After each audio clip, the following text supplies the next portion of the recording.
سورت مریم۔ اعوذ باللہ من الشیطان الرجیم، بسم اللہ الرحمن الرحیم۔ شروع کرتی ہوں اللہ تعالیٰ کے پاک نام سے جو نہایت مہربان اور رحم فرمانے والا ہے۔ کاف ہا یا عین صاد۔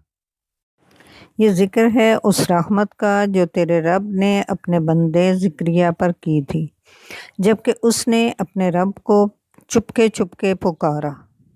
اس نے عرض کیا، اے پروردگار، میری ہڈیاں تک گھل گئی ہیں اور سر بڑھاپے سے بھڑک اٹھا ہے۔ اے پروردگار، میں کبھی تجھ سے دعا مانگ کر نامراد نہیں رہا۔ مجھے اپنے پیچھے اپنے بھائی بندوں کی برائیوں کا خوف ہے اور میری بیوی بانجھ ہے۔ تو مجھے اپنے فضل خاص سے ایک وارث عطا کر دے جو میرا وارث بھی ہو اور آل یعقوب کی میراث بھی پائے، اور اے پروردگار اس کو ایک پسندیدہ انسان بنا۔ جواب دیا گیا، اے زکریا، ہم تجھے ایک لڑکے کی بشارت دیتے ہیں جس کا نام یحییٰ ہوگا۔ ہم نے اس نام کا کوئی آدمی اس سے پہلے پیدا نہیں کیا۔ عرض کیا، پروردگار، بھلا میرے ہاں کیسے بیٹا ہوگا جبکہ میری بیوی بانجھ ہے اور میں بوڑھا ہو رہا ہوں؟ جواب ملا، ایسا ہی ہوگا۔ تیرا رب فرماتا ہے، یہ تو میرے لیے ایک ذرا سی بات ہے، آخر اس سے پہلے میں تجھے پیدا کر چکا ہوں جبکہ تو کوئی چیز نہ تھا۔ زکریا علیہ السلام نے کہا، پروردگار، میرے لیے کوئی نشانی مقرر کر دے۔ فرمایا، تیرے لیے نشانی یہ ہے کہ تو پیم 3 دن لوگوں سے بات نہ کر سکے گا۔ چنانچہ وہ محراب سے نکل کر اپنی قوم کے سامنے آیا اور اس نے اشارے سے ان کو ہدایت کی کہ صبح و شام تسبیح کرو۔ اے یحییٰ، کتاب الہی کو مضبوط تھام لے، ہم نے اسے بچپن ہی سے علم سے نوازا اور اپنی طرف سے اس کو نرم دلی اور پاکیزگی اور بڑا پرہیزگار اور اپنے والدین کا حق شناس بنایا۔ وہ جبار نہ تھا اور نہ نافرمان۔ سلام اس پر جس روز کہ وہ پیدا ہوا اور جس دن وہ مرے اور جس روز وہ زندہ کر کے اٹھایا جائے۔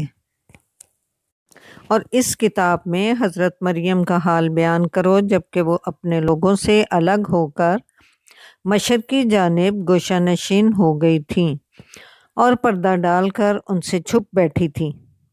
اس حالت میں ہم نے ان کے پاس اپنی روح کو یعنی فرشتے کو بھیجا اور وہ اس کے سامنے ایک پورے انسان کی شکل میں نمودار ہو گیا۔ مریم یکایک بول اٹھی کہ اگر تو کوئی خدا ترس آدمی ہے تو میں تجھ سے رحمان کی پناہ مانگتی ہوں۔ اس نے کہا، میں تو تیرے رب کا بھیجا ہوا یعنی فرشتہ ہوں اور اس لیے بھیجا گیا ہوں کہ تجھے ایک پاکیزہ لڑکا دوں۔ مریم نے کہا، میرے ہاں لڑکا کیسے ہوگا جبکہ مجھے کسی بشر نے چھوا تک نہیں ہے اور میں کوئی بدکار عورت نہیں ہوں۔ فرشتے نے کہا، ایسا ہی ہوگا۔ تیرا رب فرماتا ہے کہ ایسا کرنا میرے لیے بہت آسان ہے، اور ہم یہ اس لیے کریں گے کہ اس لڑکے کو لوگوں کے لیے ایک نشانی بنائیں اور اپنی طرف سے ایک رحمت، اور یہ کام ہو کر رہنا ہے۔ مریم کو اس بچے کا حمل رہ گیا اور وہ اس حمل کو لیے ہوئے ایک دور کے مقام پر چلی گئی۔ پھر زچگی کی تکلیف نے اسے ایک کھجور کے درخت کے نیچے پہنچا دیا۔ وہ کہنے لگی، کاش میں اس سے پہلے ہی مر جاتی اور میرا نام و نشان نہ رہتا۔ فرشتے نے پائنتی سے یعنی کہ اس کے جہاں بیٹھی تھی ان کے نچلی جانب سے اس کو پکار کر کہا، غم نہ کرو، تمہارے رب نے تمہارے نیچے ایک چشمہ رواں کر دیا ہے، اور تو ذرا اس درخت کو ہلا کر دیکھ، تیرے اوپر تر و تازہ کھجوریں ٹپکیں گی، پس تو کھا اور پی اور اپنی آنکھیں ٹھنڈی کر۔ پھر اگر کوئی آدمی تجھے نظر آئے تو اس سے کہہ دے کہ میں نے رحمان کے لیے روزے کی نظر مانی ہے، اس لیے آج میں کسی سے نہ بولوں گی۔ پھر وہ اس بچے کو لیے ہوئے اپنی قوم میں آئی۔ لوگ کہنے لگے، اے مریم، یہ تو نے بڑا پاپ کر ڈالا۔ اے ہارون کی بہن، نہ تیرا باپ کوئی برا آدمی تھا اور نہ تیری ماں ہی کوئی بدکار عورت تھی۔ مریم نے بچے کی طرف اشارہ کیا۔ لوگوں نے کہا، ہم اس سے کیا بات کریں جو گہوارے میں پڑا ہوا ایک بچہ ہے۔ بچہ بول اٹھا، میں اللہ کا بندہ ہوں، اس نے مجھے کتاب دی ہے اور نبی بنایا ہے، اور بابرکت کیا جہاں بھی میں رہوں، اور نماز اور زکوٰۃ کی پابندی کا حکم دیا جب تک میں زندہ رہوں، اور اپنی والدہ کا حق ادا کرنے والا بنایا، اور مجھ کو جبار اور شکی نہیں بنایا۔ سلام ہے مجھ پر جب کہ میں پیدا ہوا اور جب کہ میں مروں اور جب کہ زندہ کر کے اٹھایا جاؤں۔ یہ ہے عیسیٰ ابن مریم، اور یہ ہے اس کے بارے میں وہ سچی بات جس میں لوگ شک کر رہے ہیں۔ اللہ کا یہ کام نہیں ہے کہ وہ کسی کو بیٹا بنائے، وہ ذات پاک ہے، وہ جب کسی بات کا فیصلہ کرتا ہے تو کہتا ہے ہو جا، اور بس وہ ہو جاتی ہے۔ اور عیسیٰ علیہ السلام نے کہا تھا، اللہ میرا رب بھی ہے اور تمہارا رب بھی، پس تم اسی کی بندگی کرو، یہی سیدھی راہ ہے۔ مگر پھر مختلف گروہ آپس میں اختلاف کرنے لگے، سو جن لوگوں نے کفر کیا ان کے لیے وہ وقت بڑا تباہی کا ہوگا جب وہ ایک بڑا دن دیکھیں گے۔ جب وہ ہمارے سامنے حاضر ہوں گے، اس روز ان کے کان بھی خوب سن رہے ہوں گے اور ان کی آنکھیں بھی خوب دیکھ رہی ہوں گی، مگر آج یہ ظالم کھلی گمراہی میں مبتلا ہیں۔ اے محمد صلی اللہ علیہ وآلہ وسلم، اس حالت میں جب کہ یہ لوگ غافل ہیں اور ایمان نہیں لا رہے ہیں، انہیں اس دن سے ڈرا دو جب کہ فیصلہ کر دیا جائے گا اور پچھتاوے کے سوا کوئی چارہ کار نہ ہوگا۔ آخر کار ہم ہی زمین اور اس کی ساری چیزوں کے وارث ہوں گے، اور سب ہماری ہی طرف پلٹائے جائیں گے۔ اور اس کتاب میں ابراہیم علیہ السلام کا قصہ بیان کرو، بے شک وہ ایک راست باز انسان تھا اور ایک نبی تھا۔ انہیں ذرا اس موقع کی یاد دلاؤ جب کہ اس نے اپنے باپ سے کہا کہ ابا جان، آپ کیوں ان چیزوں کی عبادت کرتے ہیں جو نہ سنتی ہیں نہ دیکھتی ہیں اور نہ آپ کا کوئی کام بنا سکتی ہیں؟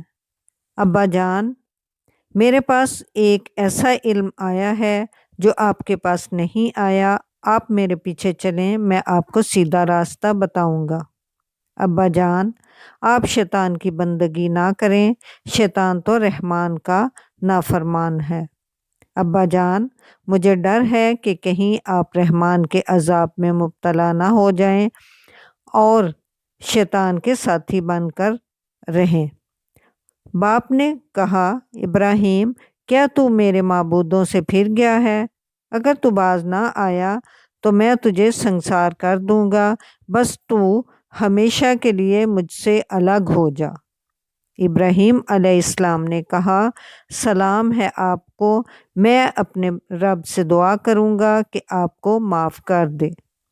میرا رب مجھ پر بڑا ہی مہربان ہے، میں آپ لوگوں کو بھی چھوڑتا ہوں اور ان ہستیوں کو بھی جنہیں آپ لوگ خدا کو چھوڑ کر پکارا کرتے ہیں، میں تو اپنے رب ہی کو پکاروں گا۔ امید ہے کہ میں اپنے رب کو پکار کر نامراد نہ رہوں گا۔ پس جب وہ ان لوگوں سے اور ان کے معبودان غیر اللہ سے جدا ہو گیا تو ہم نے اس کو اسحاق اور یعقوب جیسی اولاد دی اور ہر ایک کو نبی بنایا، اور ان کو اپنی رحمت سے نوازا اور ان کو سچی ناموری عطا کی۔ اور ذکر کرو اس کتاب میں موسیٰ علیہ السلام کا، وہ ایک چنا ہوا شخص تھا اور رسول اور نبی تھا۔ ہم نے اس کو طور کے دائیں جانب سے پکارا اور راز کی گفتگو سے اس کو تقرب عطا کیا اور اپنی مہربانی سے اس کے بھائی کو نبی بنا کر اسے مددگار کے طور پر دیا۔ اور اس کتاب میں اسماعیل علیہ السلام کا ذکر کرو، وہ وعدے کا سچا تھا اور نبی اور رسول تھا۔ وہ اپنے گھر والوں کو نماز اور زکوٰۃ کا حکم دیتا تھا اور اپنے رب کے نزدیک ایک پسندیدہ انسان تھا۔ اور اس کتاب میں ادریس کا ذکر کرو، وہ ایک راست باز انسان اور ایک نبی تھا اور اسے ہم نے بلند مقام پر اٹھایا تھا۔ یہ وہ پیغمبر ہیں جن پر اللہ نے انعام فرمایا، آدم کی اولاد میں سے اور ان لوگوں کی نسل سے جنہیں ہم نے نوح کے ساتھ کشتی پر سوار کیا، اور ابراہیم کی نسل سے اور اسرائیل کی نسل سے۔ اور یہ ان لوگوں میں سے تھے جن کو ہم نے ہدایت بخشی اور برگزیدہ کیا۔ ان کا حال یہ تھا کہ جب رحمان کی آیات ان کو سنائی جاتیں تو روتے ہوئے سجدے میں گر جاتے تھے۔ پھر ان کے بعد وہ ناخلف لوگ ان کے جانشین ہوئے جنہوں نے نماز کو ضائع کیا اور خواہشات نفس کی پیروی کی۔ پس قریب ہے کہ وہ گمراہی کے انجام سے دوچار ہوں۔ البتہ جو توبہ کر لیں اور ایمان لے آئیں اور نیک عملی اختیار کریں، وہ جنت میں داخل ہوں گے اور ان کی ذرہ برابر حق تلفی نہ ہوگی۔ ان کے لیے ہمیشہ رہنے والی جنتیں ہیں جن کا رحمان نے اپنے بندوں سے درپردہ وعدہ کر رکھا ہے، اور یقیناً یہ وعدہ پورا ہو کر رہنا ہے۔ وہاں وہ کوئی بیہودہ بات نہ سنیں گے، جو کچھ بھی سنیں گے بس ٹھیک ہی سنیں گے، اور ان کا رزق انہیں پیام صبح و شام ملتا رہے گا۔ یہ ہے وہ جنت جس کا وارث ہم اپنے بندوں میں سے ان کو بنائیں گے جو پرہیزگار رہا ہے۔ اے محمد صلی اللہ علیہ وآلہ وسلم، ہم تمہارے رب کے حکم کے بغیر نہیں اترا کرتے۔ جو کچھ ہمارے آگے ہے اور جو کچھ پیچھے ہے اور جو کچھ اس کے درمیان ہے، ہر چیز کا مالک وہی ہے، اور تمہارا رب بھولنے والا نہیں ہے۔ وہ رب ہے آسمانوں کا اور زمین کا، اور ان ساری چیزوں کا جو آسمان و زمین کے درمیان ہیں۔ پس تم اس کی بندگی کرو اور اسی کی بندگی پر ثابت قدم رہو۔ کیا ہے کوئی ہستی تمہارے علم میں اس کی ہم پایا؟ انسان کہتا ہے، کیا واقعی جب میں مر جاؤں گا تو پھر زندہ کر کے نکال لایا جاؤں گا؟ کہ انسان کو یاد نہیں کہ ہم پہلے اس کو پیدا کر چکے ہیں جب کہ وہ کچھ بھی نہیں تھا۔ تیرے رب کی قسم، ہم ضرور ان سب کو اور ان کے ساتھ شیاطین کو بھی گھیر لائیں گے، پھر جہنم کے گردا گرد انہیں گھٹنوں کے بل گرا دیں گے، پھر ہر گروہ میں سے ہر اس شخص کو چھانٹ لیں گے جو رحمان کے مقابلے میں زیادہ سرکش بنا ہوا تھا۔ پھر ہم یہ جانتے ہیں کہ ان میں سے کون سب سے بڑھ کر جہنم میں جھونکے جانے کا مستحق ہے۔ تم میں سے کوئی ایسا نہیں ہے جو جہنم پر وارد نہ ہو۔ یہ تو ایک طے شدہ بات ہے جسے پورا کرنا تیرے رب کا ذمہ ہے۔ پھر ہم ان لوگوں کو بچا لیں گے جو دنیا میں متقی تھے، اور ظالموں کو اسی میں گرا ہوا چھوڑ دیں گے۔ ان لوگوں کو جب ہماری کھلی کھلی آیات سنائی جاتی ہیں تو انکار کرنے والے ایمان لانے والوں سے کہتے ہیں، بتاؤ ہم دونوں گروہوں میں سے کون بہتر حالت میں ہے اور کس کی مجلسیں زیادہ شاندار ہیں؟ حالانکہ ان سے پہلے ہم کتنی ہی ایسی قوموں کو ہلاک کر چکے ہیں جو ان سے زیادہ سر و سامان رکھتی تھیں اور ظاہری شان و شوکت میں ان سے بڑھی ہوئی تھیں۔ ان سے کہو، جو شخص گمراہی میں مبتلا ہوتا ہے اسے رحمان ڈھیل دیا کرتا ہے، یہاں تک کہ جب ایسے لوگ وہ چیز دیکھ لیتے ہیں جس کا ان سے وعدہ کیا گیا ہے، خواہ وہ عذاب الہی ہو یا قیامت کی گھڑی۔ تب انہیں معلوم ہو جاتا ہے کہ کس کا حال خراب ہے اور کس کا جتھا کمزور۔ اس کے برعکس جو لوگ راہ راست اختیار کرتے ہیں، اللہ ان کو راست روی میں ترقی عطا فرماتا ہے، اور باقی رہ جانے والی نیکیاں ہی تیرے رب کے نزدیک جزا اور انجام کے اعتبار سے بہتر ہیں۔ پھر تو نے دیکھا اس شخص کو جو ہماری آیات کو ماننے سے انکار کرتا ہے اور کہتا ہے کہ میں تو مال اور اولاد سے نوازا ہی جاتا رہوں گا۔ کیا اسے غیب کا پتہ چل گیا ہے یا اس نے رحمان سے کوئی عہد لے رکھا ہے؟ ہرگز نہیں۔ جو کچھ یہ بکتا ہے اسے ہم لکھ دیں گے اور اس کے لیے سزا میں اور زیادہ اضافہ کریں گے۔ جس سر و سامان اور لا و لشکر کا یہ ذکر کر رہا ہے، یہ سب ہمارے پاس رہ جائے گا اور یہ اکیلا ہمارے سامنے حاضر ہوگا۔ ان لوگوں نے اللہ کو چھوڑ کر اپنے کچھ خدا بنا رکھے ہیں تاکہ وہ ان کے پشتبان ہوں، یعنی پشت پناہی کرتے ہوں۔ کوئی پشت پناہی نہ ہوگی، وہ سب ان کی عبادت کا انکار کریں گے اور الٹے انہی کے مخالف بن جائیں گے۔ کیا تم دیکھتے نہیں ہو کہ ہم نے ان منکرین حق پر شیاطین چھوڑ رکھے ہیں جو انہیں خوب خوب مخالفت حق پر اکسا رہے ہیں؟ اچھا تو اب ان پر نزول عذاب کے لیے بےتاب نہ ہو۔ ہم ان کے دن گن رہے ہیں، وہ دن آنے والا ہے جب متقی لوگوں کو ہم مہمان کی طرح رحمان کے حضور پیش کریں گے اور مجرموں کو پیاسے جانوروں کی طرح جہنم کی طرف ہانک لے جائیں گے۔ اس وقت لوگ کوئی سفارش لانے پر قادر نہ ہوں گے سوائے اس کے جس نے رحمان کے حضور سے پروانہ حاصل کر لیا ہو۔ وہ کہتے ہیں کہ رحمان نے کسی کو بیٹا بنایا ہے۔ سخت بیہودہ بات ہے جو تم لوگ گھڑ لائے ہو۔ قریب ہے کہ آسمان پھٹ پڑیں، زمین شک ہو جائے اور پہاڑ گر جائیں، اس بات پر کہ لوگوں نے رحمان کے لیے اولاد ہونے کا دعویٰ کیا ہے۔